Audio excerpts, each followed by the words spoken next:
I welcome Ms. Aishwarya to deliver the welcome speech. Ms. Aishwarya. Thank you. Good evening and warm welcome to one and all present here. It's an immense pleasure to welcome the chief guest of the day, Mr. Gokul Krishnan, who is currently the Advocate, Standing Counsel of Ministry of Environment, Forest and Climate Change, Government of India at National Green Tribunal, Southern Zone, Chennai.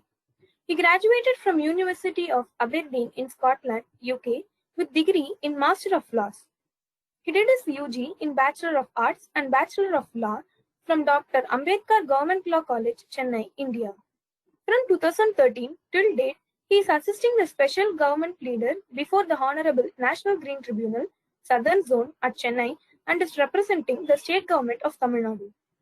He is also assisting the Government Leader, State of Karnataka before the Honorable National Green Tribunal, Southern Zone, Chennai, representing State Government of Karnataka. On September 2015, Mr. Gokul Krishnan was appointed as Central Government Standing Counsel for Ministry of Environment, Forest and Climate Change, Government of India at National Green Tribunal, South Zone. It is a pleasure for us to get insights regarding Environment Impact Assessment and National Green Tribunal. From you, sir, we welcome you. Thank you, Aishwarya. Nice is with you. Okay. Thank you. Okay. Good evening, everybody. It's a great pleasure to be having a live webinar for you people. The topic given to me today is about guarding the green. It's about the National Green Tribunal and the Environment Impact Assessment, which has got into quite a controversy of late because of the draft EIA released by the Ministry of Environment and Forest for the year 2020. We'll go about that. What are the key issues which is creating for people to environmentalists and people to react against the draft. We will go through that in the slides. And first, we will just have a basic of what is NGT, what does NGT do, what is EIA, and how is EIA very important to protect the environment, and how in an environmental clearance process, how EIA is very important. We will go through all that. And also, I will tell you about what is CPCB. CPCB is nothing but Central Pollution Control Board. And also about what is National Biodiversity Authority and why it was enacted by the Parliament. We will look at these aspects in the slides. And if you have any doubts, you can either put it in the chat box or ask at the end of the session, so that I'll be very happy to clear your doubts.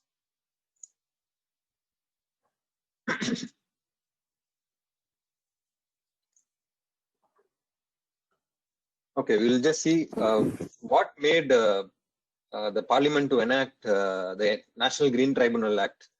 What went behind? In 1972, India became a party to the United Nations Conference on Human Environment, which required it to take suitable steps towards safety and enhancement of human environment. As you're all aware that the Bhopal gas leak case and the oleum gas leak case, wherein a lot of people had died, and this happened in the year 1980. And in the orders, the Supreme Court has passed a series of orders to hold the people responsible for it, and to also ensure that these things don't happen in the future, and if at all it happens, to hold the concerned people responsible for their acts. In one of the orders, the Supreme Court had emphasized that specialized courts like the National Green Tribunal, which is exclusively deals only with cases relating to environment, are established in the country. Why they wanted the Parliament to establish such courts is the judges of the Supreme Court or the High Court or any court for that matter, they lack the specialized skills, knowledge and expertise to deal with the environmental issues. So there has to be a specialized court or tribunals where experts like a person who is well versed with the environmental law and with the procedures, mitigation measures, and all others, other aspects, they were required to give their scientific input while passing of orders, and also to ensure speedy disposal of cases. So this is all passed as a series of orders in the Bhopal gas tragedy case and Oleum gas leak case. As you're aware that India is a party to the Rio de Janeiro United Nations Conference, where it was decided that a mechanism has to be provided for effective, easy redressal and access to general public through judicial and administrative proceedings to cast a liability on the defaulters, and also to enact laws pertaining to environment, which takes action on these defaulters and these problem makers. So the government of India at that time, they thought it fit to bring out a National Environmental Tribunal Act in 1995. However, there was a failure in implementation of the act at 1995. So they passed another act called the National Environment Appellate Authority Act in 1997. In 2003, in the 186th Law Commission report, criticized the tribunal, which was enacted in 1997, and again emphasized on establishing environmental courts in India. So the Parliament, on the recommendation of the Law Commission report, had laid down in both houses of Parliament, and the bill was called as National Green Tribunal Bill. The said bill was effectively passed and implemented as the National Green Tribunal Act 2010. Tribunal is a judicial body which is mainly deals with the principles of natural justice. The procedures will be very simple. It will not be as strict as you would encounter it in the court. It will be very simple. It enables all general public, whoever is affected, to approach the court without all these lengthy procedures, etc. Let us see the preamble of the act. Why the Parliament had brought this National Green Tribunal Act. The act had provided for establishment of a National Green Tribunal. As you are aware, the National Green Tribunal is a specially enacted law wherein tribunals will be established all over the country to exclusively deal with environmental cases. All cases pertaining to environment will be dealt with by the National Green Tribunal. The High Court or the Supreme Court or any other civil court or any court for that matter does not have jurisdiction to deal with cases pertaining to environment. In the Bhopal gas tragedy leak case, the Supreme Court has passed an order that all cases pertaining to environment pending in courts across India be transferred to the National Green Tribunal. Why this NGT Act was passed? For effective and expeditious disposal of cases relating to environmental protection and conservation of forests and other natural resources, including enforcement of any legal right relating to environment, giving relief and compensation for damages to persons and property. The NGT was established as per provisions of this Act on 2nd June 2010. This is a very important section. The reason why I brought out this section was this gives the basics of a person who is approaching the tribunal to enforce a legal right pertaining to environment.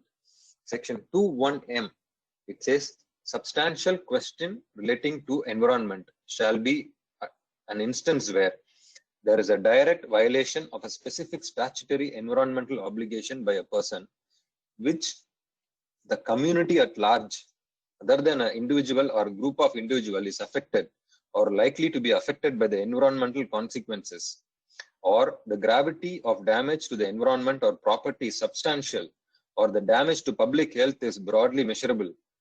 The environmental consequence relate to specific activity of a point of source of pollution. This means any person or a large group of person or an individual who is likely affected by any environmental issue can approach this honorable tribunal and file a complaint or an application, and the tribunal will look into it. This gives the power for a group of people or an individual to approach the tribunal for any environmental issue faced by them. Okay. What is the structure of NGT? We have got a principal bench at New Delhi. The principal bench is headed by the chairperson. The chairperson, as on date, is Mr. Justice A.K. Goel. He's a retired judge, Supreme Court of India. And there is a bench at Central Zone at Bhopal, Eastern Zone at Calcutta, Southern Zone at Chennai, Western Zone at Pune. Southern Zone at Chennai, if you take, it has got jurisdiction over Telangana, Andhra Pradesh, Kerala, Tamil Nadu, and Lakshadweep. So these states come under the jurisdiction at Chennai. So any environmental issue faced by people in these southern states, they'll have to come to Chennai Southern Zone NGT to redress their grievance. Similarly, all these tribunal benches are all on par. If Southern Zone at Chennai is equal to principal bench at Chennai, so that is not has got more powers or this is low. It is not the case. What is the procedure and power of NGT? The very important aspect that the tribunal is not bound by procedure laid down by the Civil Procedure Code. As you're all aware that the CPC is it's a very laborious book. It gives out various procedures to be followed from filing a case till the disposal. As far as NGT is concerned, it is not bound by CPC. It has got power to regulate its own procedure. It is been formulated in such a way that any general public can approach the NGT, not scared about these procedures or other issues faced by them in other courts.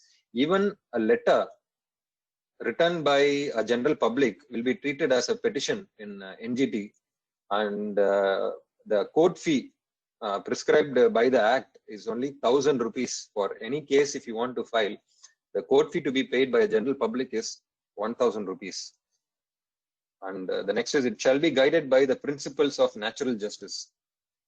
It is further not bound by Indian Evidence Act. So all these laborious procedures they have not included in the NGT Act, so that easy disposal, giving opportunities for everybody, and easy disposal.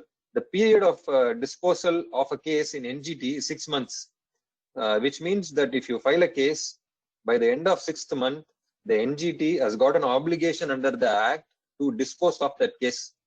It cannot keep it more than 6 months. Within 6 months, it has got to dispose of the case. And it shall, for the purpose of discharging its functions, have the same powers as vested in civil court under CPC. So they've given powers of a civil court to NGT.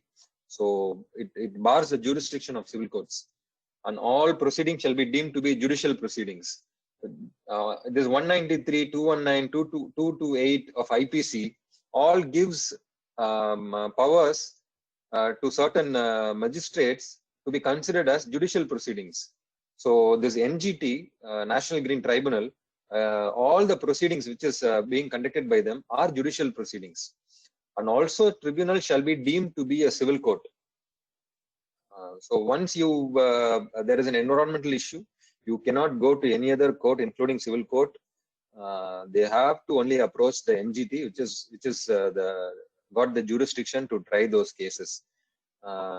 எப்போ வந்து இந்த civil court power வந்து இருக்கும்னு பாத்தீங்கன்னா, இப்ப பக்கத்து வீட்டுக்காரன் வந்து உங்க வீட்டு பக்கத்துல குப்பை கொட்டுவான்.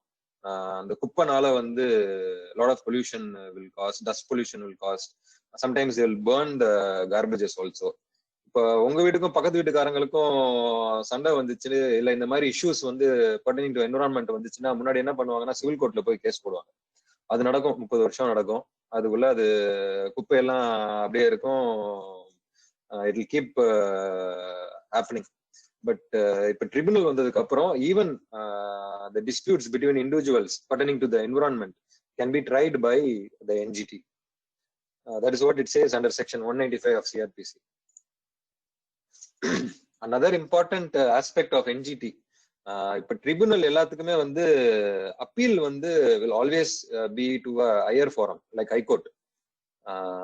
But for NGT, considering the importance of environment and the time delay and to redress the grievance of the litigants, இப்ப NGT ல என்ன ஆர்டர் அவார்ட் டிசிஷன் எது கொடுத்தாலும் இதுக்கு அப்பீல் வந்து straight to supreme court.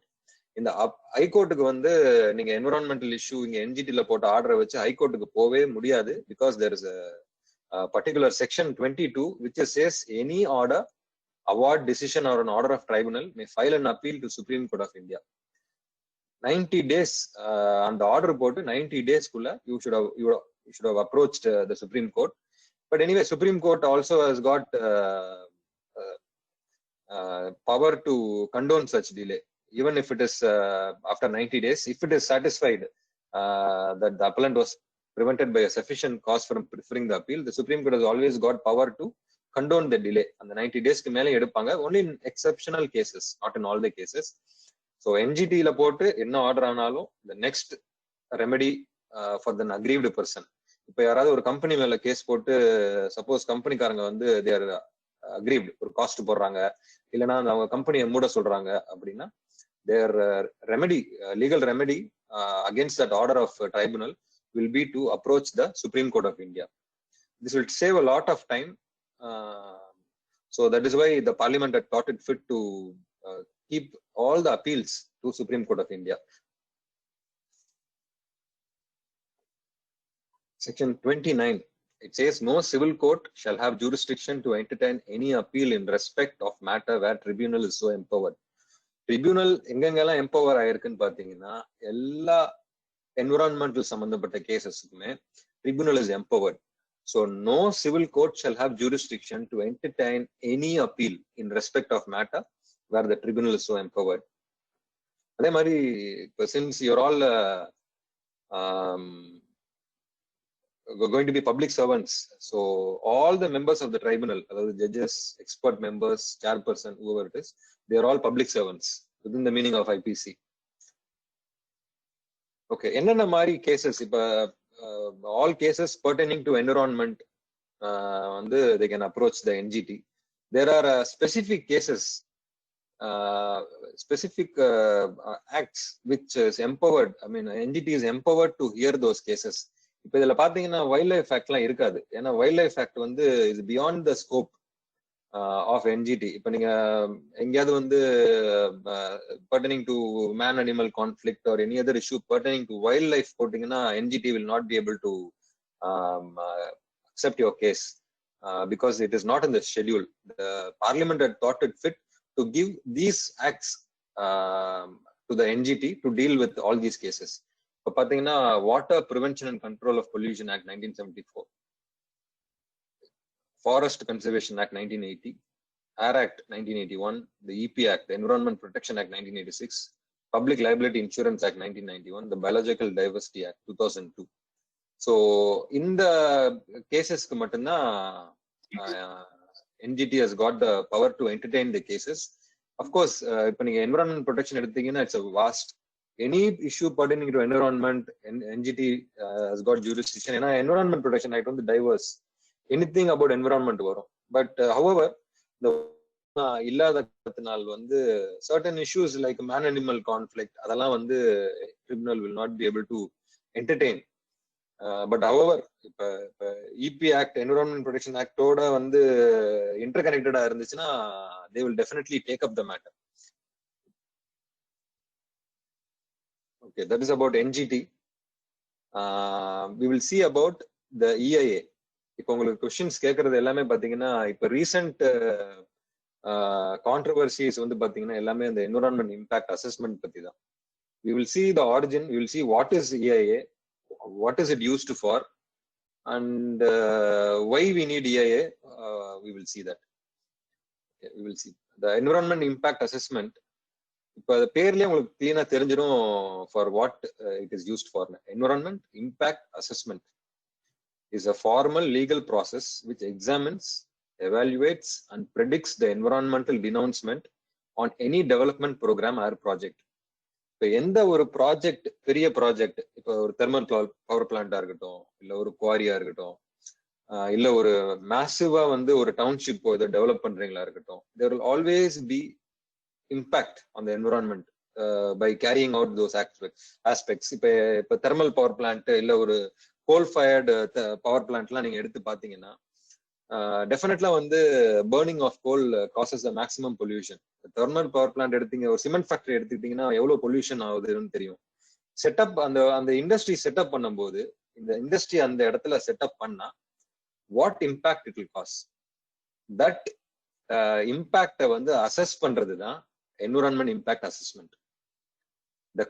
The concept of EIA has its roots in the US, espousing the neoliberal policies of 1970s. The country passed environmental laws by bringing two important systems for environmental decisions: scientific assessment and public participation. These are the very important thing. Scientific assessment, இப்ப நீங்க அந்த இடத்துல பண்ணி இந்த இண்டஸ்ட்ரியோ ப்ராஜெக்டோ வந்துச்சுன்னா என்ன ஆகும்?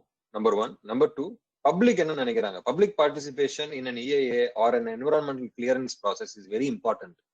அங்க இருக்கிற மக்கள் என்ன சொல்றாங்கிறது வந்து ரொம்ப முக்கியம். whether they want the project, they don't want the project, வேணானா எதுக்கு வேணாங்கிறாங்க, வேணும்னா எதுக்கு வேணும்னு சொல்றாங்க. கண்டிப்பா வந்து public participation is very very important, which has been diluted in the 2020 draft EIA. அது நம்ம வரும்போது பார்ப்போம். Due to huge public pressure, the EIA process was founded by the enactment of National Environmental Policy Act 1970. Most of the nations in the world have implemented EIA. On one side, it acts as a key to control the activities of private entities. On the other hand, it's a prerequisite for grants or loans by international financial institutions. இது ரொம்ப முக்கியம். On one side, it acts as a key to control the activities of private entities. இப்போ பிரைவேட்டா வந்து யாரும் வந்து ஒரு ஃபேக்டரியோ இதோ வந்து ஒரு என்விரான்மெண்டலி டேமேஜிங் வந்து ஏதோ ஒரு ஆக்டிவிட்டி வந்து பண்ணணும்னு நினைச்சாங்கன்னா it acts as a key. Number two, foreign funding, foreign loan. இப்ப மெட்ரோ எடுத்துக்கோங்க, நிறைய நம்மளோட கவர்மெண்ட் பாலிசிஸ் எல்லாம் எடுத்துக்கிட்டீங்கன்னா இப்ப லோன்ஸ்ல தான் வந்து தே டூ த ப்ராஜெக்ட். பாத்தீங்கன்னா இட்ஸ் அ ப்ரீரெக்விசிட். இப்ப EIA பண்ணி என்விரான்மெண்ட் கிளியரன்ஸ் கையில இருந்தாதான் வந்து you qualify for those loans or grants. That's a very important aspect. Origin of EIA. EIA is a statutorily backed up by the Environmental Protection Act 1986, which was enacted after the Bhopal gas leak disaster in 1984. Before 1994, it was an administrative requirement for mega projects to obtain environmental clearance from the central ministry. EIA வந்து இப்பவுமே EIA வந்து environmental impact assessment வந்து எதுக்கு வந்து பண்றாங்க, இந்த assessment எதுக்கு carry out பண்றாங்கன்னா என்விரான்மெண்டல் கிளியரன்ஸ், அதாவது ஈஸிமாங்க. இப்ப ஏதாவது ஒரு பெரிய ப்ராஜெக்ட் அப்படி வந்துச்சுன்னா என்விரான்மெண்டல் கிளியரன்ஸ் இல்லாம ஒண்ணுமே பண்ண முடியாது. ஸோ அந்த என்விரான்மெண்டல் கிளியரன்ஸுக்கு ஃபர்ஸ்ட் ஸ்டெப்பே இந்த EIA தான். Number one. A new EIA legislation was notified by the MOEF in 2006. இப்ப வந்து as on date வந்து we follow the 2006 EIA notification. This was further redrafted by the ministry in 2020 to make it more transparent and expedient.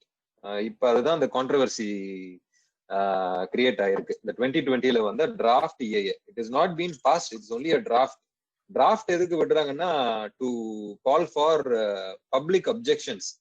இந்த 2020 draft EIA எதுக்குன்னா they are calling for objections from people after the date is over for considering for sending your objections. The ministry will sit and go through each and every objections of the people and they will take a decision whether to make the necessary changes for which the objections were raised or go through it. If parliament majority irundhuchuna they don't even want to take appadi absolute majority la act போட்டு போயிட்டே இருப்பாங்க. Next வந்து EIA was fundamentally brought in to the effect for public good, but in reality it has a contrasting effect.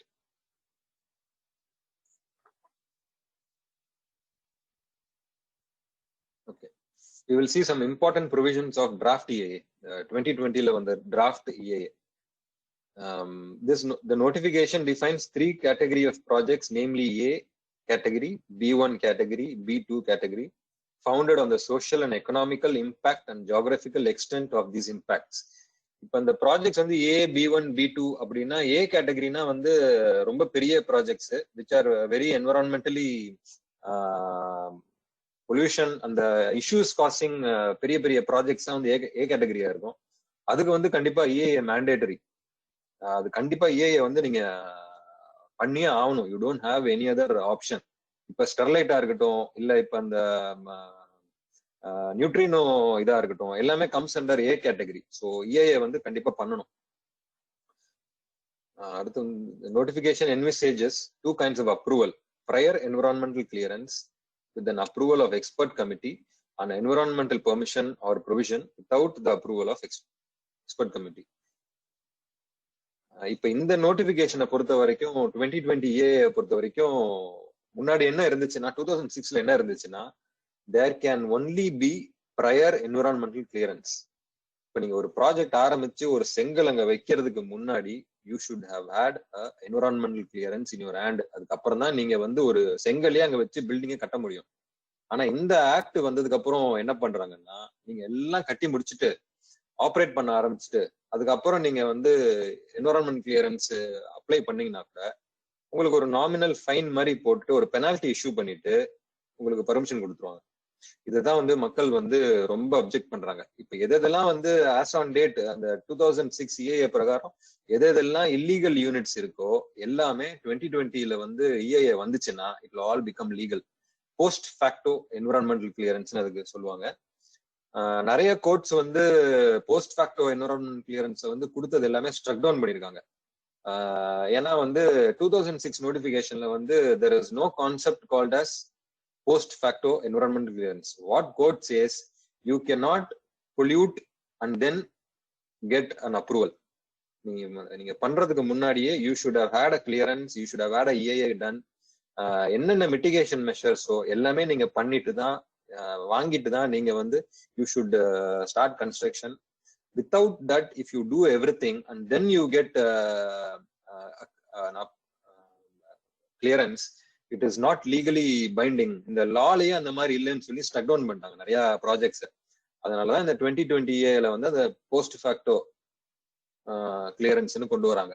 That is, you construct everything, then you go for EC process. அடுத்தது வந்து 40 different projects such as clay sand extraction. மணல் அல்றதோ இல்ல வந்து clay extract பண்றதெல்லாம் வந்து இப்போ வந்து easy இல்லாம பண்ணவே முடியாது. இப்ப அந்த ப்ராஜெக்ட்ஸ், அதாவது 40 டிஃபரெண்ட் ப்ராஜெக்ட்ஸ், இப்ப நீங்க உங்களுக்கு சான்ஸ் கிடைச்சதுன்னா EA டிராஃப்ட் 2020 வந்து கண்டிப்பா படிங்க. I'll share the link. So நீங்க அதை படிச்சீங்கன்னா என்னென்ன ப்ராஜெக்ட்ஸ் வந்து எக்ஸாம்ட் பண்றாங்கன்னு உங்களுக்கு ஒரு ஐடியா கிடைக்கும். இந்த எந்தெந்த ப்ராஜெக்ட்ஸ் எல்லாம் எக்ஸாம் பண்றாங்களோ 2006 ப்ரையர் அந்த ப்ரீவியஸ் நோட்டிபிகேஷன்ல எல்லாத்துக்குமே கம்பல்சரி ப்ரையர் என்விரான்மெண்டல் கிளியரன்ஸ் இருக்கணும்னு இருந்துச்சு. அதை வந்து இப்ப இந்த நோட்டிபிகேஷன்ல வந்து they are trying to exempt all these such as clay and sand extraction or digging well or foundation of building, solar thermal power plants and common effluent treatment plants are exempted from prior EC or prior EP. Solar power thermal power plants பத்தி உங்களுக்கு தெரியும். Common effluent treatment plans என்னன்னு பாத்தீங்கன்னா, இப்ப நீங்க திருப்பூர் சைட்லாம் போனீங்கன்னா ஒரு 20 டைன் யூனிட்ஸ் இருக்கும், சாயப்பட்டறைகள் இருக்கும். ஒருத்தவங்களும் வந்து எஃப்ளூவன்ட் ட்ரீட்மெண்ட் பிளான் போட்டாங்கன்னா it will be very expensive affair. அதனால வந்து எக்கனாமிக் ஆஃப் த கண்ட்ரி வந்து அஃபெக்ட் ஆகும்னு சொல்லிட்டு அவங்க எல்லாமே சேர்ந்து they will start a common effluent treatment plant. இவங்க எல்லாத்தோட சாய கழிவுகளும் அந்த காமன் எஃப்ளூவன்ட் ட்ரீட்மெண்ட் பிளான்ட்டுக்கு போயிட்டு அங்க it will get treated and treated water will be discharge in to a water body. அப்படிதான் இருக்கும். You know, if there is any problem with the CETP common effluent treatment plant, இப்ப சாய கழிவுகள் எல்லாம் போய் அந்த சிஇடிபில வந்து சரியா ட்ரீட் ஆகாம வாட்டர் பாடிக்குள்ள போச்சுன்னா என்ன ஆகும்னு உங்களுக்கு தெரியும். That is why in 2006 EIA நோட்டிபிகேஷன்ல வந்து கண்டிப்பா அதுக்கு என்விரான்மெண்ட் கிளியரன்ஸ் இருக்கணும்னு இருந்துச்சு. பட் அதையெல்லாம் வந்து இப்ப 2020ல they exempted it. ஸோ இதெல்லாம் தான் வந்து ஆர் கிரியேட்டிங் ஃபரோர் இந்த பப்ளிக் இஷ்யூஸ் கிரியேட் ஆகுறது எல்லாமே இந்த மாதிரி ஒரு முக்கியமான ஒரு பொல்யூஷன் காசிங் இண்டஸ்ட்ரீஸ் எல்லாத்துக்குமே வந்து they are exempting environmental clearance process. So யாரு வேணாலும் எங்க வேணாலும் சிஇடிபிஸ் ஆரம்பிச்சுக்கலாம், சாண்ட் எடுத்துக்கலாம், கிளே போட்டுக்கலாம் கவர்மெண்டோட பர்மிஷனை வச்சு. என்விரான்மெண்டலி ஒரு கிளியரன்ஸே தேவையே இல்லைன்னா you can imagine what impact it will cost. அடுத்தது வந்து several projects such as B2 projects. இந்த B2 ப்ராஜெக்ட்ஸ் என்னன்னா இது வந்து ஸ்டேட் கவர்மெண்ட்ல இருக்க state environmental impact assessment authority, சியான்னு சொல்லுவாங்க. அது வந்து it's an arm of central government.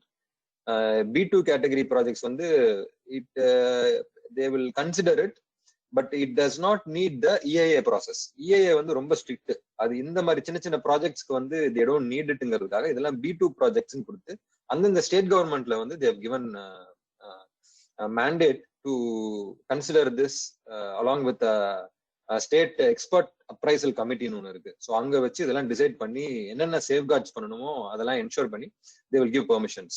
இப்போ இதுல பாத்தீங்கன்னா B2 projects irrigation, production of halogens, chemical fertilizer, acid manufacturing, biomedical waste treatment facilities, building construction and area development, elevated roads and flyovers, highways or expressways are exempted from public consultation. இப்ப இந்த B2ல வந்து மிக முக்கியமான இது என்னன்னா they are exempting public consultation. இப்ப மக்கள் வந்து irrigation, production of halogen, chemical fertiliser அதெல்லாம் கூட விட்டுருவாங்க. இந்த ஹைவேஸ் அண்ட் எக்ஸ்பிரஸ் வேஸ் எல்லாம் எக்ஸ்டெண்ட் பண்ணிருக்காங்க பாத்தீங்களா பப்ளிக் கன்சல்டேஷன்ல இருந்து. இதுதான் வந்து எதனால அவங்க வந்து நம்ம தமிழ்நாட்டு மக்கள் வந்து ரொம்ப அப்ஜெக்ட் பண்றாங்கன்னு பாத்தீங்கன்னா இந்த 8 வழிச்சாலை 8 லேன் சேலம் ஹைவே வந்து they are literally exempted from public consultation. மக்கள்கிட்ட கேட்கவே தேவையில்லை. என்ன வந்து how we have to go about it without public consultation. They can just straight away go ahead with construction. ஆக்சுவலா இப்ப என்ன பொசிஷன்ல இருக்குன்னு நான் சொல்றேன். நிறைய வந்து லேண்ட் அக்ரிகல்ச்சரிஸ்ட், ஃபார்மர்ஸ், அந்த ஏரியால வசிக்கக்கூடியவங்க எல்லாருமே வந்து they have approached the high court. They had approached the high court. என்னன்னா இந்த மாதிரி வந்து pristine farm lands, அதாவது அக்ரிகல்ச்சரல் லேண்ட்ஸ், அங்க வந்து டே இன் டே அவுட் வந்து அக்ரிகல்ச்சர் தான் நடந்துட்டு இருக்கு. அதை வந்து they want to destroy and lay the road 8 lane வந்து பண்ணணும்னு சொல்லிட்டு ஈஸி எதுவுமே தேவையில்லைன்னு வந்து NHAI சொன்னதை வச்சு இந்த government had started acquiring lands. அது என்ன இஷ்யூ கிரியேட் ஆச்சுன்னு உங்களுக்கு தெரியும். So they were doing that.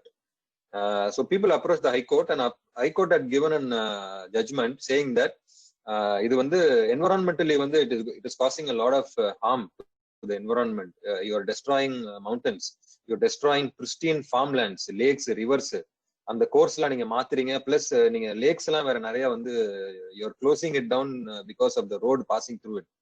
So இதனால வந்து you need environmental clearanceன்னு சொல்லி போட்டு ஆர்டர் கொடுத்துட்டாங்க. The state government and NHAI have approached the Supreme Court. Supreme Court, it is pending now. They have not passed any orders. So அதுல வந்து பாத்தீங்கன்னா one of the issue raised by High Court வந்து that you are laying a road for the people, but you are not asking the people whether they want that road or notங்கிறது வந்து ஒரு இது கொடுத்துருப்பாங்க. So அதனாலதான் வந்து இந்த highways and express வந்து they have exempted it from public consultation. இப்போ government வந்து அதை போடணும்னு முடிவு பண்ணிட்டாங்கன்னா யாருக்கையுமே கேட்க தேவையில்லை. they can straight away go on lay the road, acquire the lands and dispossess people and they can lay the highways. இந்த ஆக்ட்ல வந்து இது very relevant to our state. ஏன்னா அதுதான் வந்து இப்போ ரொம்ப இஷ்யூஸ் கிரியேட் ஆகுது. So that highways or expressways they've exempted from public consultation. Okay, what is the debate about? Principally, the notification is issued in order to impose limitations and proscriptions on certain projects or expansion or modernization of any existing projects. Now, the most important objective of Environmental Protection Act is to protect and improve the environment, but the provisions of the new EIA draft are against the objectives of its parent act and itself. இதுல என்ன காரணம்னா இப்ப EB ஆக்ட்ல வந்து அவர் main preamble, அதாவது பிரியம்பிளே வந்து main மோட்டோவே அதுல என்னன்னா to protect the environment at any cost தான் வந்து that's a preamble given by the parliament while enacting that act. But in the AA draft பாத்தீங்கன்னா that's why they say that the AA draft is itself against the objective of its parent act and itself. Okay, அதுல வந்து என்னென்ன issues வந்து பொதுமக்கள் race பண்ணிருக்காங்க அப்படின்னு பாத்தீங்கன்னா இப்ப நம்ம பார்ப்போம். Ex post facto clearance of projects. Ex post facto clearance of projects என்னன்னு பாத்தீங்கன்னா இப்போ வந்து ஒரு பெரிய பொல்யூட்டிங் இண்டஸ்ட்ரியை வந்து ஈஸியே இல்லாம கன்ஸ்ட்ரக்ட் பண்ணிட்டு அதுக்கு அப்புறமா என்விரான்மெண்டல் கிளியரன்ஸ் வந்து அப்ளை பண்றது. First you start constructing, operating எல்லாமே பண்ணிட்டு தென் you apply for clearance. This was not in the previous notification, and it should always be that you apply to the concerned ministry before you commence the project. You do EIA, everything. You take environmental safeguards of whatever pollution your industry is going to cause, and then start constructing, keeping everything else in mind, the environment in mind na irukum. But இதுல வந்து என்ன ஆயிடுச்சுன்னா you can construct whatsoever you want and then you apply for EC. இதுல ஒரு சின்ன இது சொல்றேன். இன் March 2017 the environmental ministry passed a notification stating that any project functioning without EC can apply for environmental clearances. 2017ல ஒரு office order போட்டாங்க, office memorandum போட்டாங்க. என்னன்னா any functioning industry ஒரு ப்ராஜெக்ட் ஈசி இல்லாம கன்ஸ்ட்ரக்ட் பண்ணிட்டீங்க, இப்போ வந்து now you can apply ன்னு போட்டு, which was challenged by a lot of people, environmentalists in Madras High Court.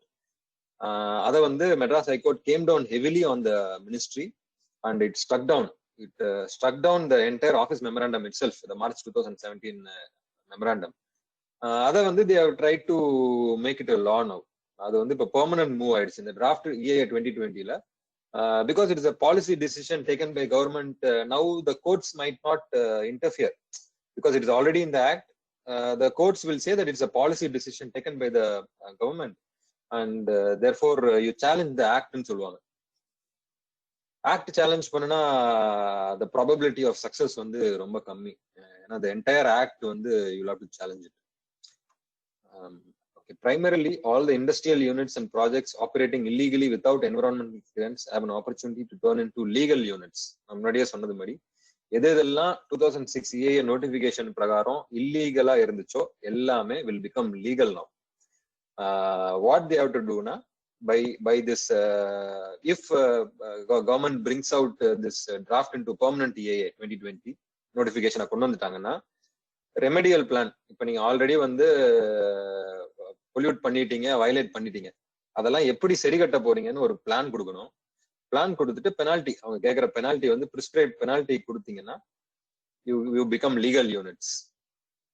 But the object behind such a provision still remains vague. Post facto clearance was provided in India even before issuance of these notifications. It's a very interesting aspect. உங்களுக்கு நிறைய பேருக்கு தெரியுமா என்னன்னு தெரியல.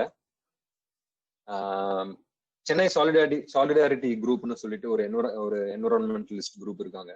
They found out that between 2001 to 2013, IIT Madras has constructed buildings over 52 acres and it was engraved out of the Quantum Deer Park. அது வந்து உங்களுக்கு தெரியும், கிண்டி நேஷனல் பார்க். அது IIT ஹவுஸ் பண்ணிருக்கிறது பக்கத்துல கிண்டி பார்க் எல்லாமே வந்து national park.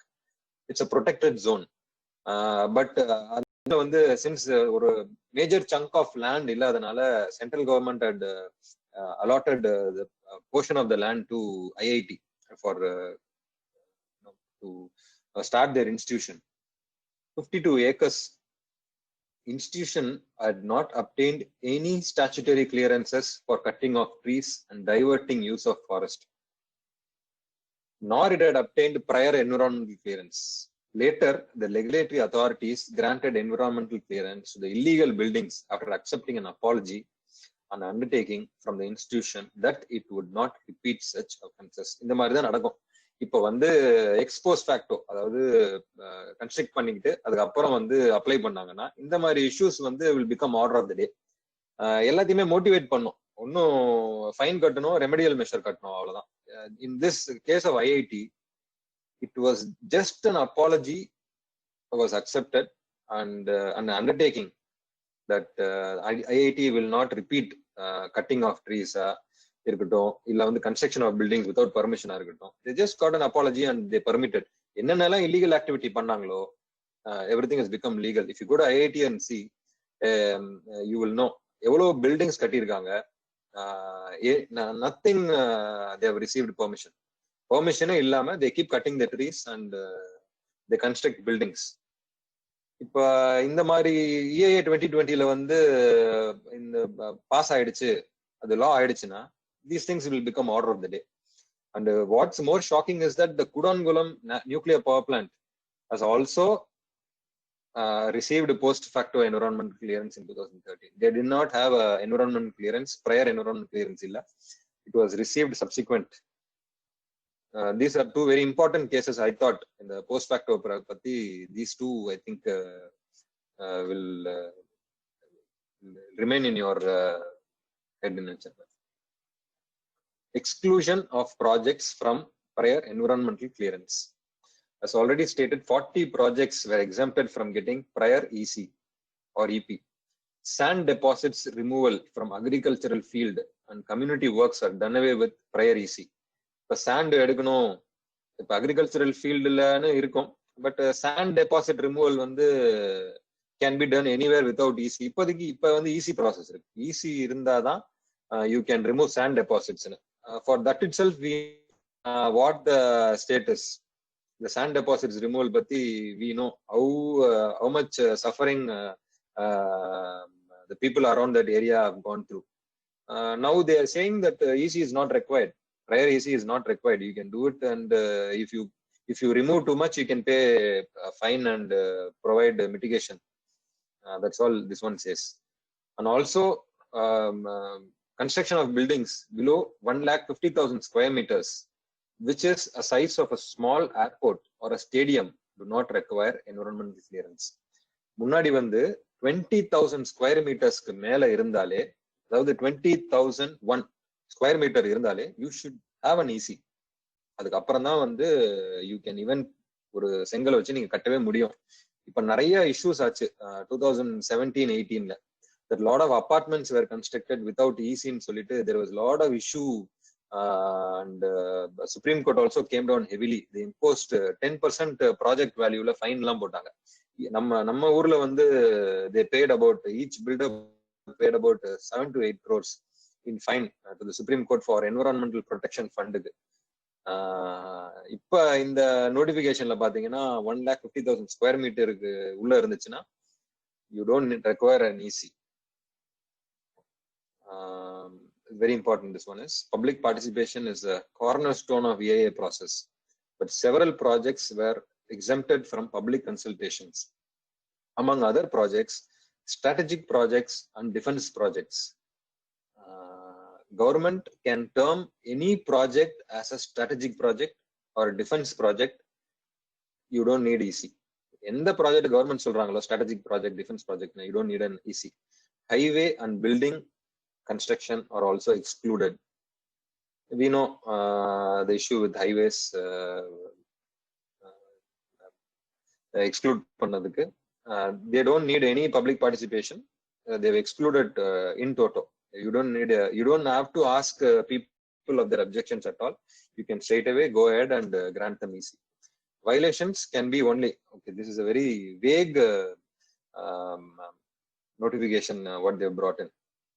Violations can only be reported suo motu by the project proponent or by a government authority, appraisal committee or a regulatory authority.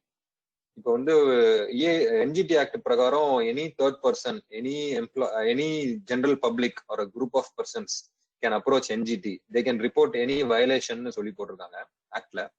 இந்த EIA 2020 draft notification பிரகாரம் யாரு வந்து violations report பண்ணலான்னு பாத்தீங்கன்னா project ப்ராப்பனன்ட். அதாவது அந்த எந்த இண்டஸ்ட்ரியில இருந்து பொல்யூஷன் வருதுன்னு நம்ம சொல்றோமோ அந்த இண்டஸ்ட்ரிக்காரங்க இல்லைன்னா government authority you know who are all revenue இல்லைன்னா வந்து என்ஃபோர்ஸ்மெண்ட் ஸ்டாச்சுட்டரி அத்தாரிட்டிஸ் யாரா இருந்தாலும் அப்ரைசல் கமிட்டி இசி ப்ராசஸ் போனீங்கன்னா அப்ரைசல் கமிட்டி இருக்கும், அவங்க வந்து ரேஸ் பண்ணலாம். ஒரு ரெகுலேட்டரி அத்தாரிட்டி யாருன்னு பாத்தீங்கன்னா all over state pollution control boards or the central pollution control board, they can report.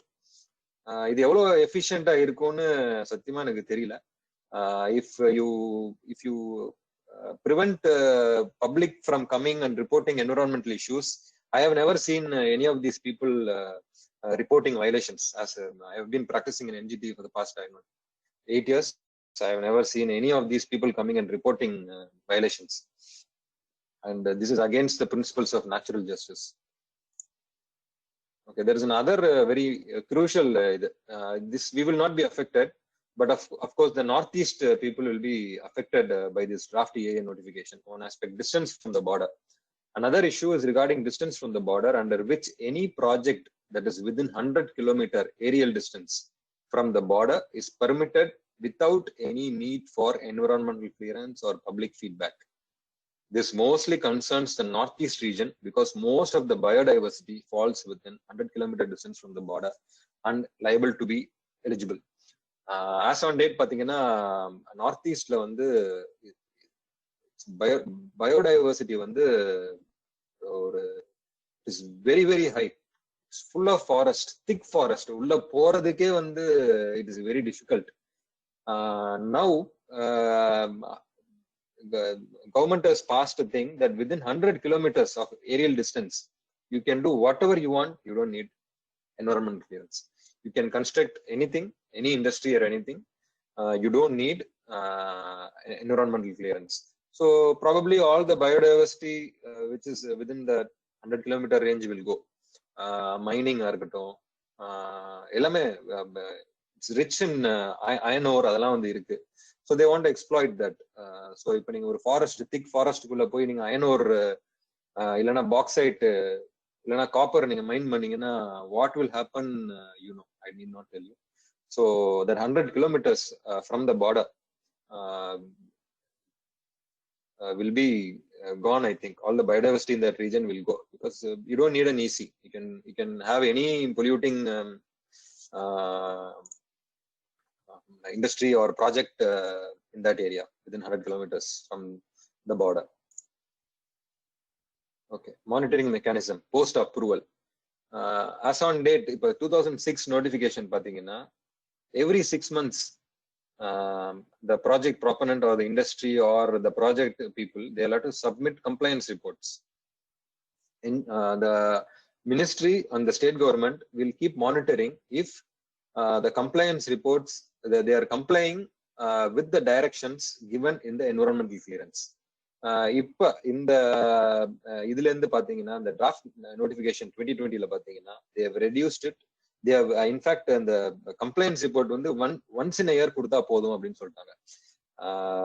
2006 பிரகாரம் it was twice a year. அதாவது 6 months once you will have to submit compliance reports to the monitoring authorities, be it state pollution control board, central pollution control board, ministry of environment and forest, இல்லனா state environment impact assessment authority. You have to submit your compliance that whatever conditions you have given, I am complying with it ன்னு சொல்லிட்டு every 6 months once கொடுக்கணும். But they have increased that period. இப்போ வருஷத்துக்கு ஒரு தடவை கொடுத்தா போதும். Okay, we'll see. Further public participation is a cornerstone of EIA process, but several projects were exempted from public consultations. Among other projects, highways, building construction, so on. So the report of Center for Science and Environment says the building construction sector causes pollution in cities, and one of the major reasons behind its lack of information. There are barely any details or particulars with respect to this in the public domain, and there is absence of public involvement. Building construction la vanduchina, you know what pollution it will cause in cities. When you say that you don't need EC, then we really don't know who is going to control that sector. Okay, what is the way forward? Okay, now government has brought up this EIA draft 2020. What is the way forward? How we can keep this aside, and what the ministry has to do to, you know, to protect the environment and move forward. The ministry, instead of reducing the time for public consultation, should focus on ensuring access to information as well as awareness about the public hearing and its impact upon the whole EIA process. Access of information is very, very difficult. இப்போ ஏதாவது ஒரு project வந்து ministry லெவல்ல வந்து apply பண்ணி EIA எல்லாம் பண்றாங்கன்னா, to get information about general public, to get that information, he has to file series of RTIs, right to information la வந்து he has to file series of petitions to obtain those information before he can come to court and approach that there is a violation. What we are suggesting is ensure that these informations are accessible to public, and also bring an awareness about public hearing. இப்ப வந்து பொதுமக்களுக்கு வந்து நீங்க வந்து இந்த ப்ராஜெக்ட பத்தி நல்லதோ கெட்டதோ நீங்க வந்து சொல்லணும்னு they should definitely encourage people, and இப்ப EIA பத்தி கண்டிப்பா they should promote it, and ஒரு மக்களையும் இன்வால்வ் பண்ணி I think they should do it. That's what it says. In order to improve ease of doing business, the government should bring down the average delay of 238 days in granting environmental clearance that emanates from bureaucratic delays and complex laws. For a A category project, all these big projects, for a project proponent, an industry or a project to get the EC in his hand, it takes 238 days. I think this will explain why people construct and then they want to get EC now. The post facto clearance வந்து this will explain. இப்போ ஒரு project எல்லாம் பண்ணணும்னு நினைச்சிட்டு 238 days வந்து ஒரு பேசிக் environmental clearance கிடைக்கும் time ஆகும் அப்படின்னா what he will do? அவனோட ப்ராஜெக்ட் காஸ்ட், இன்வெஸ்ட்மெண்ட் எல்லாமே will go up in these 238 days. That is what is encouraging people to go ahead with construction, do what they want, and then come to government for environmental clearance post facto. So what we can do is they can bring down the average delay. எல்லாத்துக்குமே ஒரு time limit. இப்போ NGT ல எப்படி 6 months குள்ள வந்து நீங்க application முடிக்கணும்னு சொன்னீங்களோ, keep a timeline for each and every department to streamline that process of EC. பண்ணீங்கன்னா then the post factoங்கிற ஆஸ்பெக்டே வந்து will go away. Grow now, sustain later should not be the policy, as the notion is dangerously tilted against the concept of sustainable development. Sustainable development, I think all of you know. You should promote economic activity like setting up of business, industries, whatever it may be. At the same time, the தராசுல வந்து ஈக்குவலா இருக்கணும், என்விரான்மெண்ட்டும் ஈக்குவலா இருக்கணும், economic ஆக்டிவிட்டியும் ஈக்குவலா இருக்கணும். அப்படி இருந்தீங்கன்னா மட்டும்தான் என்விரான்மெண்ட் வந்து will be saved to some extent. முன்னாடி இருந்ததுக்கு இப்ப பரவாயில்லன்னா this should be a benchmark and you should protect. இதுக்கு மேல எந்த டீகிரேடேஷனுமே ஆகாத மாதிரி you should protect. பட் இந்த 2020 draft notificationல பாத்தீங்கன்னா this slogan seems to be grow now, sustain later. இப்ப எதுனாலும் பண்ணுங்க, சஸ்டைனபிள் வந்து we will sustain later அப்படிங்கிறாங்க. It says it's against the basic environmental policy as well as the EP Act.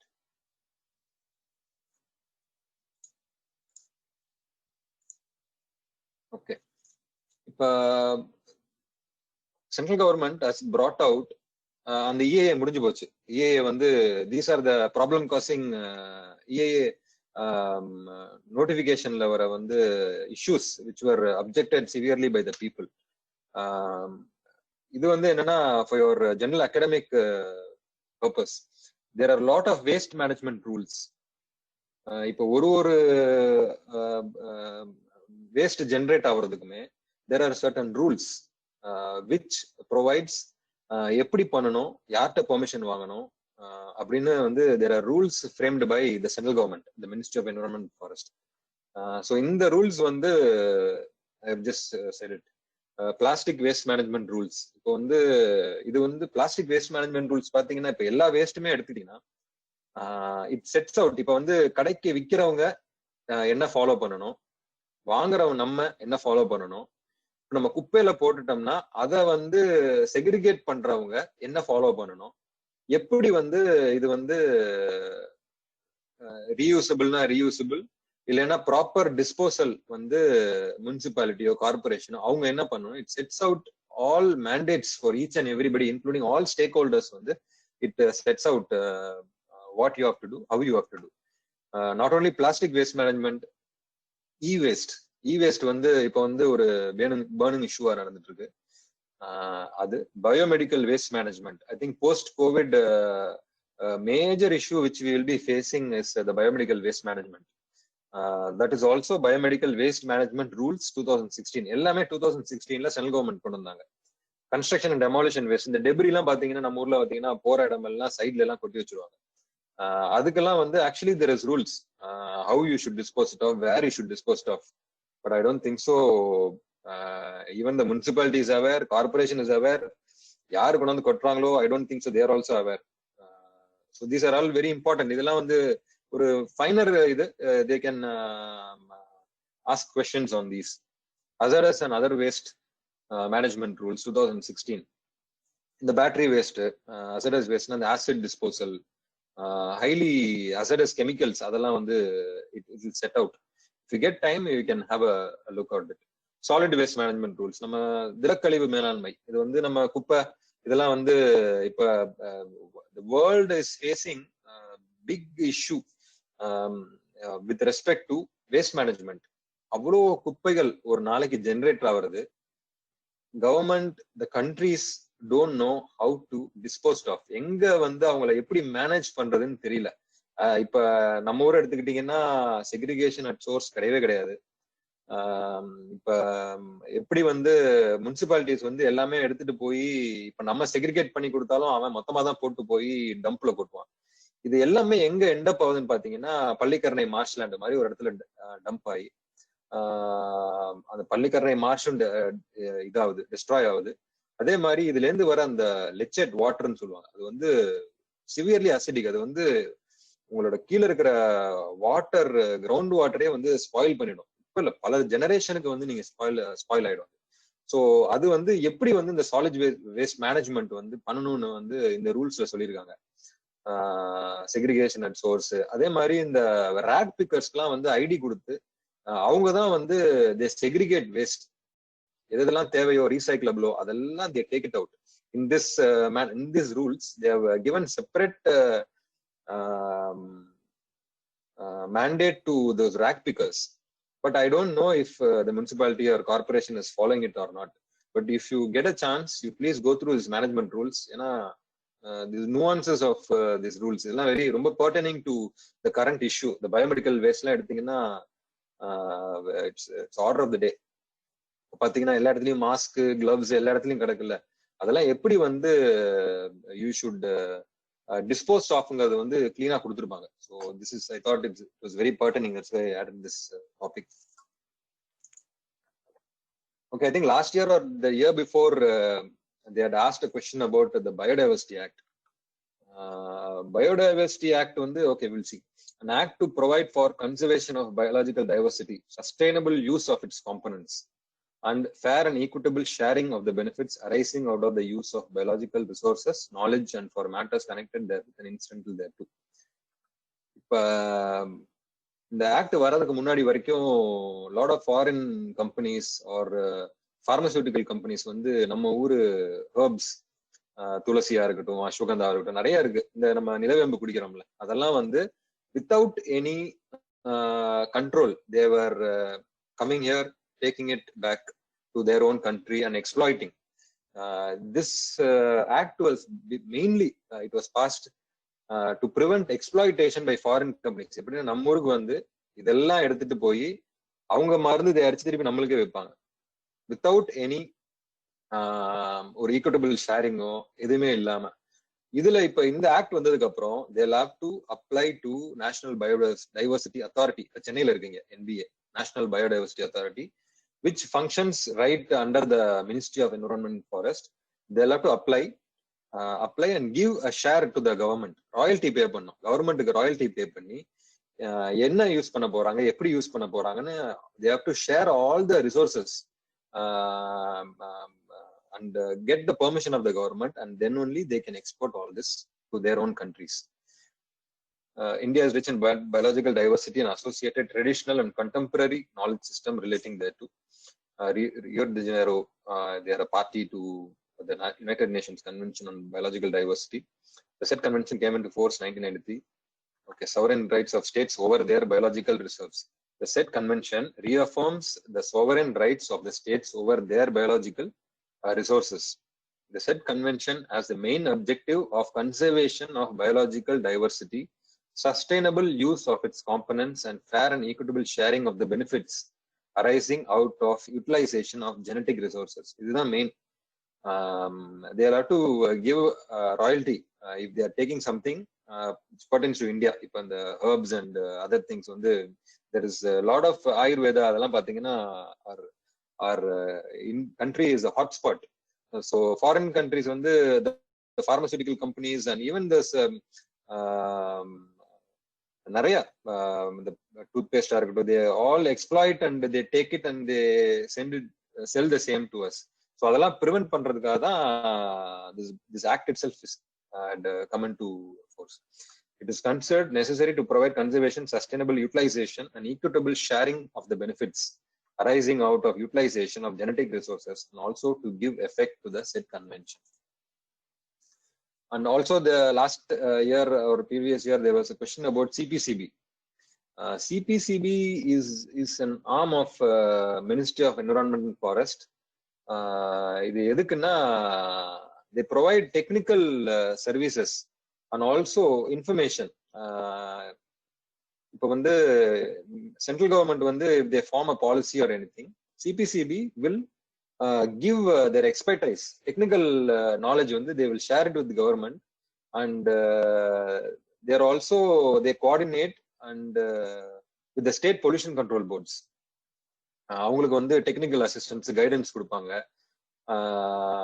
It's an apex organization in country in the field of pollution control, a technical wing of MOEFCC, Ministry of Environment Forest. இது கோர்ட்டோ எதுவுமே கிடையாது. It is just a board established to assist the Ministry of Environment, Forest and Climate Change for their policy making. And இவங்க எப்படின்னா, இவங்க state pollution control போர்டுக்கு மேல இருப்பாங்க. So they will control, they form policies for state pollution control boards. But CPCB has also got power to issue notifications under EP Act. இப்போ Sterlite ஒரு simple example நடக்கல, but நான் for your easy understanding, இப்போ Sterlite ரொம்ப issue create பண்ணிட்டு இருக்கு அப்படின்னு தெரியுது. But state government is supporting it. State government has not taken any action. CPCB has got power under the EP Act, Environment Protection Act, to issue Section 5 notification to immediately close down. So CPCB has got that power. அவங்க state pollution control போர்டுக்கு ஒரு higher authority மாதிரி. They control the state pollution control board கூட சொல்லலாம். Okay, this one environment clearance பத்தி நம்ம நிறைய பேசணும். என்ன what are the steps? இப்போ நான் ஒரு பெரிய இண்டஸ்ட்ரி, ஒரு மெகா இண்டஸ்ட்ரி அப்ளை பண்ணணும்னு நினைக்கிறேன். What are the steps? First pre feasibility report. இப்போ அந்த இடத்துல இதெல்லாம் பண்ணலாமா அப்படிங்கிற ப்ரீ ஃபீசிபிலிட்டி அண்ட் ஃபார்ம் 1 என்னன்னு பாத்தீங்கன்னா அப்ளிகேஷன் ஃபார்ம். ஒரு என்விரான்மெண்ட் கிளியரன்ஸுக்கு ஸ்டார்டிங் ஸ்டெப் பாத்தீங்கன்னா ஃபார்ம் 1 தான் சொல்லுவாங்க. அந்த form 1 pre feasibility report MOF submit பண்றோம். இந்த மாதிரி நான் இந்த ப்ராஜெக்ட் ஆரம்பிக்கிறேங்க, இதுதான் feasibility report and also form 1. Form 1 உங்க டீடைல்ஸ் இருக்கும். Form 1 very crucial document. ஏன்னா இதுல நீங்க சப்ரஷனோ எதுவுமே இருக்கக்கூடாது. இதுலதான் அந்த ப்ராஜெக்ட் டீடைல்ஸ் எல்லாமே ஒரு அப்ளிகேஷன், எக்ஸாம் அப்ளிகேஷன் மாதிரி வைங்க. ஒரு எக்ஸாம் எழுதுறதுக்கு அப்ளிகேஷன் ஃபைல் பண்ற மாதிரி to submit to MOF for category A project and B1 project. For chia for B2 ஸ்டேட்ல எந்தெந்த ப்ராஜெக்ட்லாம் இப்ப இந்த ஸ்டோன் க்ரஷர், சின்ன சின்ன கல் குவாரிகள்லாம் இருக்குல்ல, அதெல்லாம் will come under the purview of SEIAA. Okay, presentation for TOR. TOR என்னன்னு பாத்தீங்கன்னா terms of reference to EAC. இப்ப MOF பாத்தீங்கன்னா அவங்களுக்கு கீழே ஒரு எக்ஸ்பர்ட் அப்ரைசல் கமிட்டின்னு இருப்பாங்க. இஏசி வந்து consist of experts from that field. இப்போ ஸ்டோன் குவாரின்னு எடுத்துக்கிட்டீங்கன்னா அந்த ஃபீல்டுல வந்து சயின்டிஸ்ட், இப்போ நீரில இருந்து ஆள் இருப்பாங்க, ஐஐடில இருந்து ஆள் இருப்பாங்க. MOF will invite experts to come and be a part of EAC so that they can assist them in the EC process. Terms of reference கொடுப்பாங்க. இப்போ வந்து அந்த ப்ராஜெக்ட் ப்ராப்ளம் வந்து ஒரு பிரசன்டேஷன் பண்ணணும். இந்த மாதிரிலாம் இருக்குங்க, இந்த மாதிரி பண்ண போறேன், இந்த மாதிரி மிட்டிகேஷன் ஸ்டெப்ஸ்லாம் நான் எடுக்க போறேன், இதெல்லாம் தான் நம்ம பண்ணணும்னு சொல்லி you will make a presentation. அதுக்கப்புறம் EAC will award TAR. Okay, இந்தந்த விஷயம்லாம் யூ ஹேவ் டு கேரி அவுட்னு சொல்லுவாங்க. போய் தாசில்தார்ட்ட பெர்மிஷன் வாங்குங்க, ஒரு சயின்டிஸ்ட வச்சு ஒரு ஸ்டடி கண்டக்ட் பண்ணுங்க, அதெல்லாம் சொல்லுவாங்க. அந்த டாரை வச்சு they will do a base line study. என்னென்ன மிட்டிகேஷன் ஸ்ட்ரக்சர்ஸ் எப்படி இப்படி பண்ணணும் எல்லாமே வந்து they will do the study. அந்த ஸ்டடி வந்து it will be EAA. Study வந்து will done by third parties. இப்போ வந்து EAAக்குன்னு வந்து there are lot of private agencies, environmental கன்சல்டன்ட்ஸ்னு சொல்லுவாங்க, who do the environment impact assessment for the project. இவங்க யாரெல்லாம் வந்து EAA பண்ணலாம் அப்படின்னு பாத்தீங்கன்னா, every year MOF will release a list of private consultants accreditation கொடுப்பாங்க. இந்த மாதிரி இவங்க எல்லாம் இந்தந்த ப்ராஜெக்ட்டுக்கு இந்தந்த கன்சல்டன்ட்ஸ் கேன் டூ EAAன்னு சொல்லி கொடுப்பாங்க. இப்ப குவாரின்னு எடுத்தீங்கன்னா அதுக்கு ஒரு செட் ஆஃப் இருப்பாங்க. ஒரு பார்மசூட்டிக்கல் இண்டஸ்ட்ரின்னு பாத்தீங்கன்னா அதுக்கு ஒரு குரூப் ஆஃப் EAA பீப்புள் இருப்பாங்க, பிரைவேட் கன்சல்டன்ட்ஸ் இருப்பாங்க. அந்த மாதிரி வந்து they will two. So they will do the EAA முடிச்சுட்டு they will submit one to the ministry and one to state pollution control board. இந்த சைட்ல கொடுத்துருக்கேன், இந்த சின்ன சின்ன அப்ரிவேஷன்ஸ் வந்து என்னன்னு கொடுத்துருக்கேன். EAA வந்து பண்ணி ஸ்டேட் பொல்யூஷன் கண்ட்ரோல் போர்டுக்கு சப்மிட் பண்ணுவாங்க. State pollution control board is a nodal agency for conducting public hearing. அந்தந்த ஸ்டேட்ல MOF சென்டர் இப்ப வந்து state pollution control board are the agency to conduct public hearing அந்தந்த ஏரியால. ஸ்டேட் பொல்யூஷன் கண்ட்ரோல் போர்டு தான் வந்து நோடல் ஏஜென்சினா it will be headed by the district collector. அந்தந்த டிஸ்ட்ரிக்ட் கலெக்டர் தான் வந்து they will be the head of that public hearing to ensure that it is done in a fair manner, transparent manner, and by giving all principles of natural justice follow பண்ணி எல்லாத்துக்குமே equal opportunity கொடுத்து in a fair manner நடக்குதான்னு சொல்லிட்டு district collector will always be the chairperson there. Notice for public hearing கொடுப்பாங்க. Sufficient time கொடுக்கணும். ஒரு வாரம் 10 நாள்லாம் கொடுக்க கூடாது. they will give sufficient timing, maybe 30 days, 40 days, 50 days depending upon the pollution control board they will give. They will conduct public hearing. அப்புறம் they will send the minutes of the meeting of public hearing to MOF. மினிஸ்ட்ரிக்கு வந்து consider பண்ணும்போது இந்த மாதிரிலாம் பொதுமக்கள் வந்து race பண்றாங்க, these are the issues they are raising, they are supporting, they are against it, அதெல்லாம் வந்து சொல்லி கொடுப்பாங்க. ஃபைனல் EAA ரிப்போர்ட் அப்பதான் ப்ரிப்பேர் பண்ணுவாங்க. இந்த மினிட்ஸ் ஆஃப் த மீட்டிங் எல்லாமே வச்சு பண்ணி they will send it to MOF. MOF what it will do, it will go through and then the EAC மாங்க environment assessment committee, EAC expert appraisal committee or the environmental assessment committee, they will sit. இது இவங்க சொல்லியிருக்கிற ப்ராஜெக்ட்டுக்கு இந்த mitigation measures போதுமா, இது மாதிரி பண்ணா pollution வராதா, இதெல்லாம் பார்ப்பாங்க. பார்த்து sometimes they will even defer it to give additional safeguards, but subject to கொடுப்பாங்க. இப்ப ஈஸி உங்களுக்கு கொடுக்குறோம், but you will have to do all these things to prevent future pollution. அதெல்லாம் பண்ணிட்டு in the end they will give EC வந்து will always be subjective. Anytime if these violations are brought forward by anybody, the EC will be suspended or even cancelled. And National Green Tribunal has got power to cancel EC, set aside EC, defer it back to MOF for consideration. இப்ப MOF பாத்தீங்கன்னா, இப்ப NGT பாத்தீங்கன்னா, இப்ப ஏதாவது ஒரு issue create பண்றாங்க, EC இருக்குன்னா what are த நான் கம்ப்ளைன்ஸ் ஃபர்ஸ்ட் பார்ப்பாங்க, அதெல்லாம் கம்ப்ளை பண்ண சொல்லுவாங்க. அப்பயும் வந்து பொல்யூஷன் இருக்கு, இதை வந்து சரியா கன்சிடர் பண்ணல அப்படின்னு NGT ஃபீல் பண்ணாங்கன்னா they will even cancel, set aside பண்ணிடுவாங்க. EC செட் அசைட் பண்ணா that industry cannot operate. இது திருப்பி it will go from point A, ஃபர்ஸ்ட்ல இருந்து திருப்பி அவங்க பண்ணணும். ஸோ இதுதான் வந்து EC process.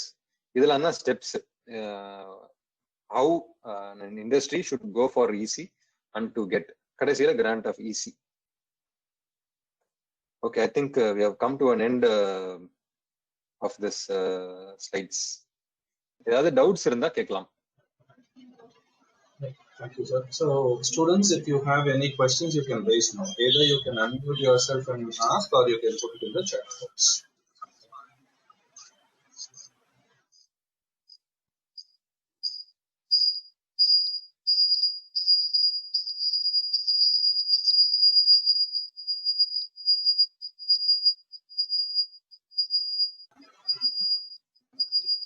So we have the first question in the chat box.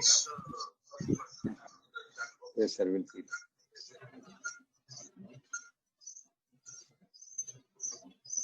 Is the public consultation exempted in B2 category projects la எப்போதுமே public consultation வராது.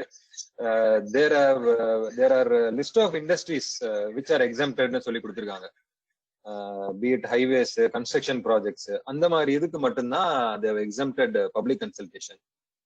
What terms can a project be announced strategic? Central government has got the power to announce any project as a strategic project. Any project, strategic project to be announced so that they can bypass the EC process. B2 category is exempted only from public. In certain cases, if you go through Mr. Rahul, the public consultation is not only exempted, but also EC has been exempted. If the highways லாம் பாத்தீங்கன்னா EC exempt பண்ணிருக்காங்க, public consultation exempt பண்ணிருக்காங்க. So it is both.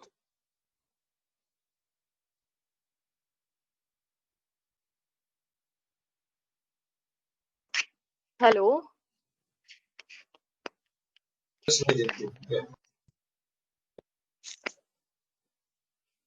Hello, sir. I have a question. Yep.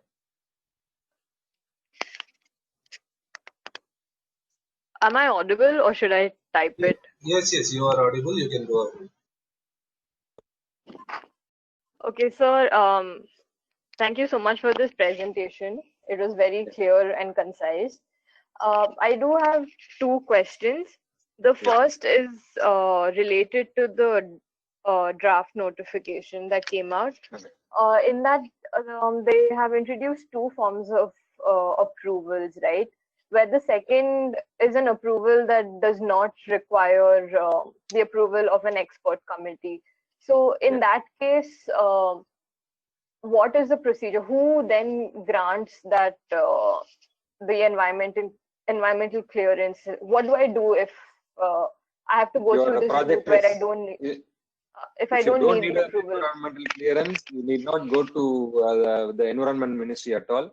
You can go to Tahsildar to get approval. If Panchayat is there, you can get a Panchayat approval. You can go to the industries department and get a running license and start with your thing. And if EC is not required, if you see as per the Water Act, there is always a clause called any industry which is going to be set up will need to obtain a consent to operate and consent to establish. EC is very strict procedure, but which you will have to approach the MOEF. If you go to before starting a project, you should always see the Water Act. The State Pollution Control Board consent to establish and consent to operate is mandatory. Even if you have EC, the State Pollution Control Board's consent to establish and operate is mandatory, because if you are starting your industry in a particular area, you come under the purview of their State Pollution Control Board.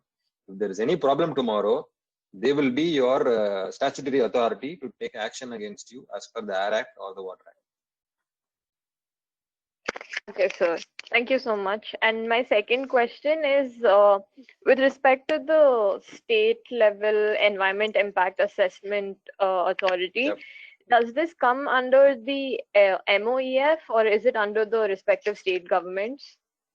It comes under it's an arm of MOEF and CC. Okay, fine. Thank you so much, sir. Yeah. So there is another question. Can NGOs report on violation? By Mr. Rahul. as per the 2006 notification, yes, NGOs can report violation, general public can report violation, any third party who is affected directly or indirectly can report for violation. Vignesh Kamlakanan, yes, it is happening in a democratic country, and it is a very drastic step. Without public feedback, a lot of projects which will affect the public directly, if they get exempted, then it will cause a lot of hardship for people who are directly affected by these projects.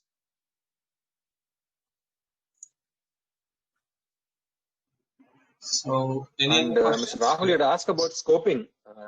He had asked about scoping. Scoping is a process where environmental informations will be submitted to whoever you are applying for EC. All the information pertaining to your project, which are connected with this environmental safeguards, will have to be submitted. It's called the scoping. It's the first step.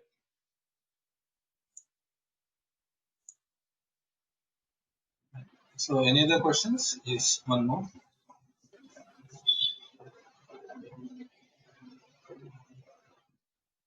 Non-compliance is in an EC process. There will be a lot of what do you say? Lot of safeguards giving. They will be given to you to follow for carrying on your industry. There are a lot of issues which you'll have to comply. Say if you are running a quarry, from disposal of waste to dust mitigation measures, air pollution control measures have to be in place. If you are not complying with these activities, then as on date, as per the EIA 2006, the SIA or the MOEF, they've got power to come and inspect for any non-compliance of these conditions imposed in your environmental clearance. If you violate it, they're going to take action on you for non-compliance, and they're going to give you a time period to comply with those conditions. For violation, if you are violating, any third party can come and take action against you in NGT or in any forum or before the statutory authorities for violation of your EC conditions. Okay, what is the scope of NGT with respect to new draft EIA? NGT will come into picture if there is any environmental issue wherein a person or an individual or a group of person approach NGT, to take action on an industry or a polluting project. Even if the new draft EIA comes, it has to stand the judicial scrutiny of Supreme Court, High Court. Even if this draft notification becomes final and they pass it in the Parliament, definitely it is going to be challenged in a judicial forum in High Court or in Supreme Court. Definitely there will be changes made, but as far as NGT is concerned, definitely any issues with respect to pollution or anything, NGT has always got the jurisdiction to enter and either to close down or to provide direct them to comply with those issues.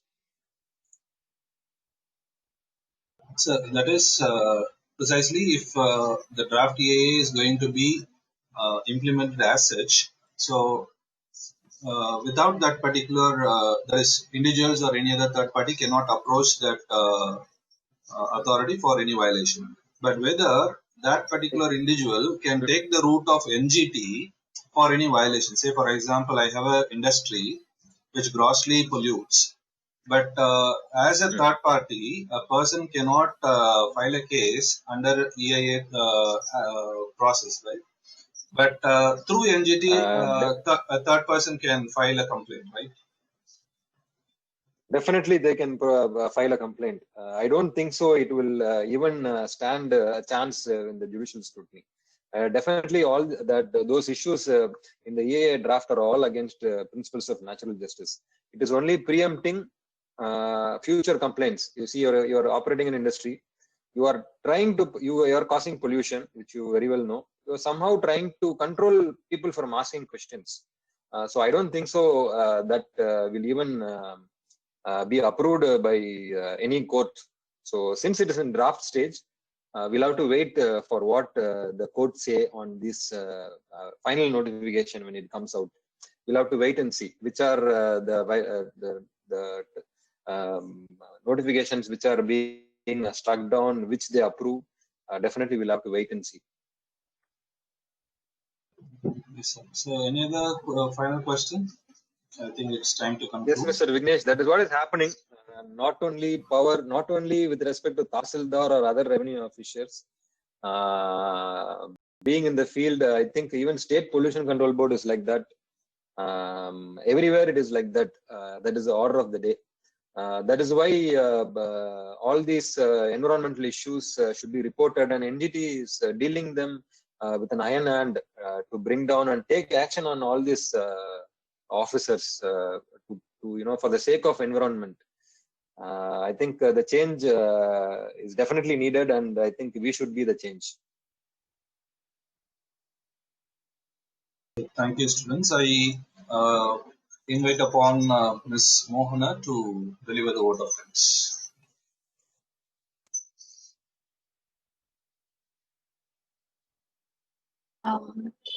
Hello, sir. This is Mohana.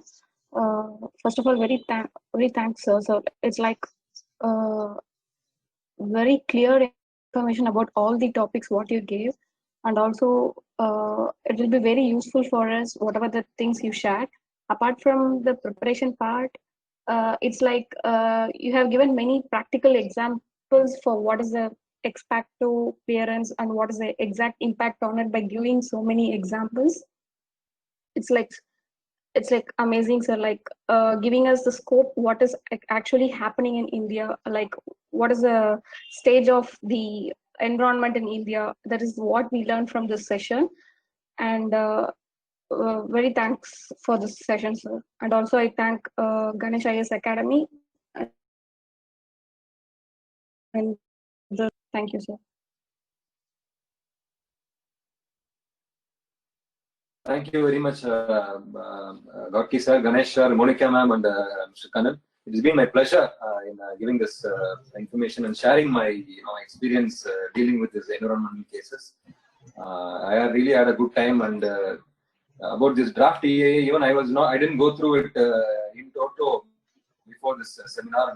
Now I have gone through it, and let's hope for the best, and let's see government in its own wisdom bring out laws which will protect the environment, and let's hope for the best. Thank you very much for the opportunity granted to me. Thank you, sir. Thank you very much.